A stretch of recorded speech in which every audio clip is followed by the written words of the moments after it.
Racists violate the principle of equality by giving greater weight to the interests of members of their own race when there's a clash between their interests and the interests of those of another race.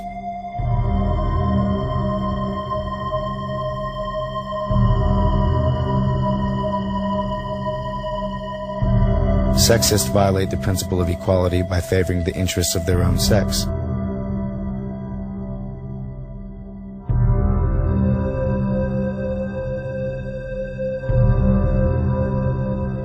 Similarly, speciesists allow the interests of their own species to override the greater interests of members of other species.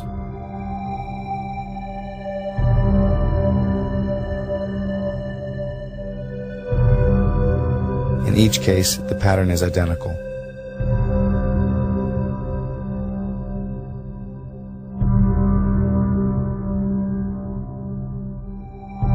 Though among the members of the human family we recognize the moral imperative of respect, every human is a somebody, not a something.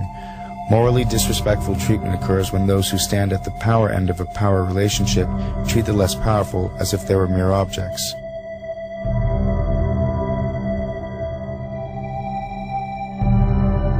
The rapist does this to the victim of rape, the child molester to the child molested, the master to the slave.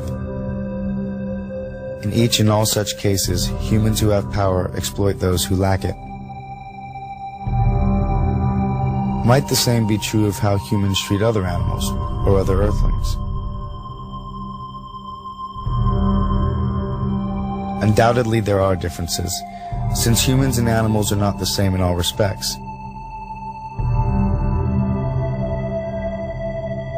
But the question of sameness wears another face. Granted, these animals do not have all the desires we humans have.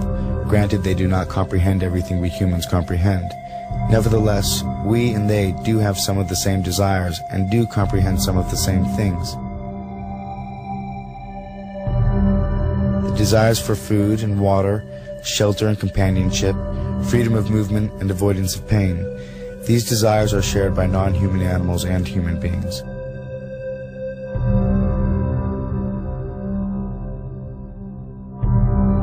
As for comprehension, like humans, many non-human animals understand the world in which they live and move. Otherwise, they could not survive. So beneath the many differences, there is sameness. Nobel Prize winner Isaac Bashevis Singer wrote in his best-selling novel, Enemies, A Love Story, the following.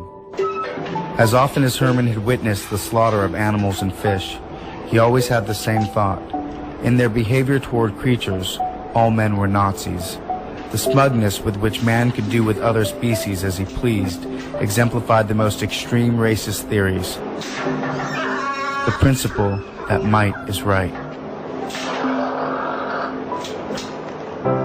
The comparison here to the Holocaust is both intentional and obvious. One group of living beings anguishes beneath the hands of another.